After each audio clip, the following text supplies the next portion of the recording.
Natagpuan na rin ang labi ng isa sa dalawang magkapatid na nalunod sa Baito River sa Santa Cruz, Zambales.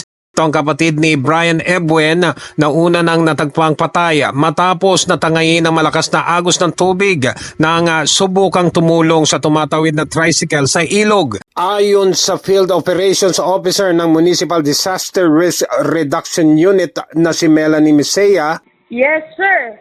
As of now po, na-recover na po yung body niya sa Barangay Naulo po. Downstream ng Cabaluan River. Lifeless po. Nasa AOR po siya ng Barangay Naulo po. 11 kilometers away from, ay 11 away from dam. din, Yes po. Medyo napalayo po yung niya, napuntahan niya. Diretso po kasi yun, sir, pababa. In the heart of changing lives, ako si Russell Banana ng 99.9 Brigada News FM Iba Zambales, The Music and News Authority.